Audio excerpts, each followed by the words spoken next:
I'm glad Tony went first. Thank you guys for staying up for this.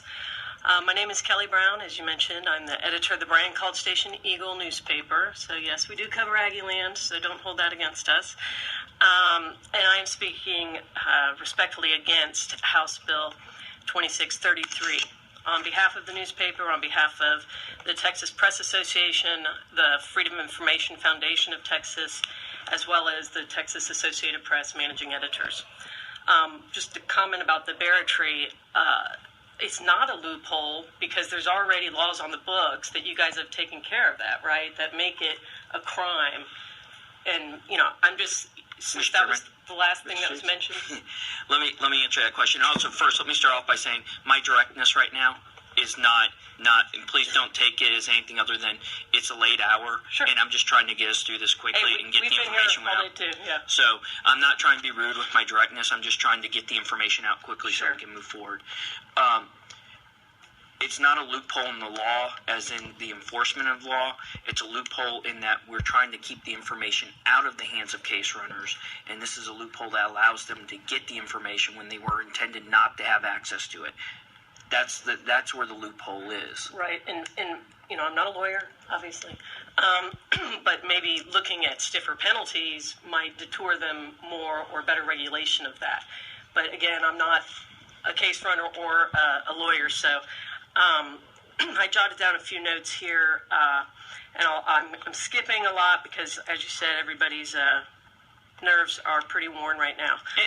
And it's not nerves, it's just, let's just get the information out so we can move forward. Well, I would say that to deny what's been long open record here in Texas, as well as almost every state, if not every other state, clearly would have a negative impact on public safety throughout Texas.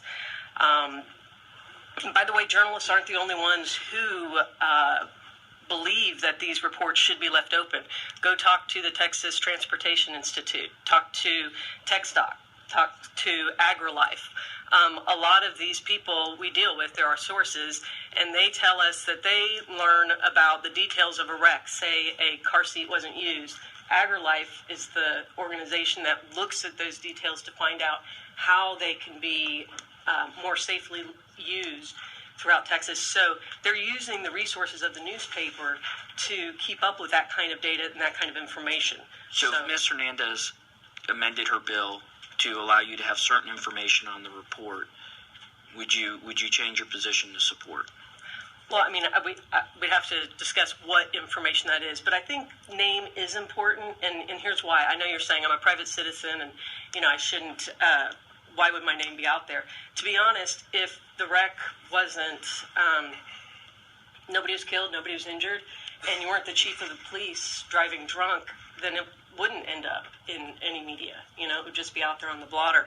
And we all know, because we all are consumers of news, that there are plenty of instances of public officials and people that we do have to watch, and that we do have a right to know if they're out there driving. We had a case where a bus driver she had gotten in a wreck, and everyone thought, they felt sorry for her because it was rainy and all that. And then they find out, we find out that she had been arrested the week before and posted bond. She had been smoking crack.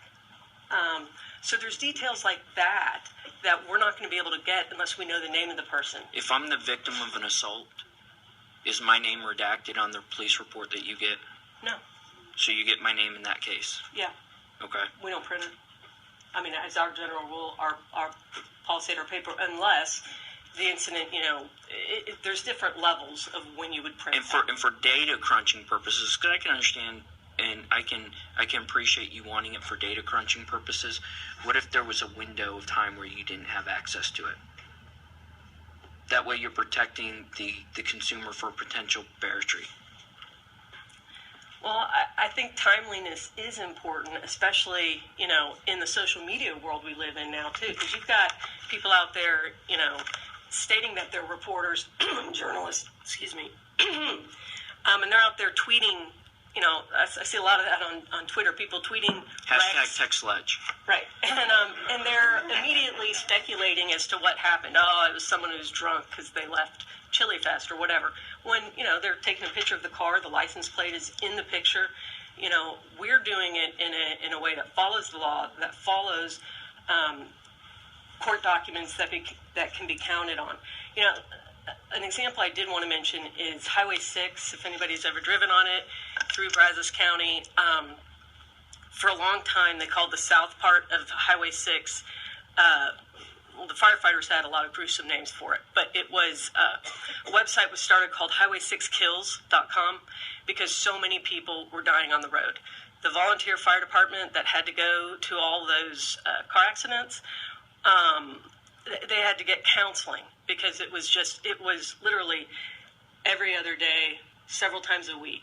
And it was anywhere from one person would die to, I remember when 9 people were killed in a wreck. So the Eagle wrote a lot about that. We crunched the numbers in a short amount of time and found out that most of the people, or almost half of the people that were dying, were A&M students coming back from Houston. And did a series of articles on that. Senator Ogden said he never wanted to pick up the paper again and see that, Highway 6 had killed again. And he got the funding through to make it into a divided highway.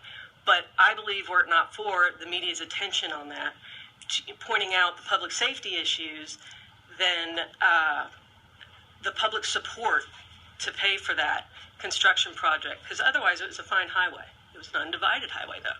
And as we know, those are more deadly than the divided highways. Any other questions? Well, thanks again for being here. Thank you for having us. Appreciate it. We also have Randy Kildow here on the bill.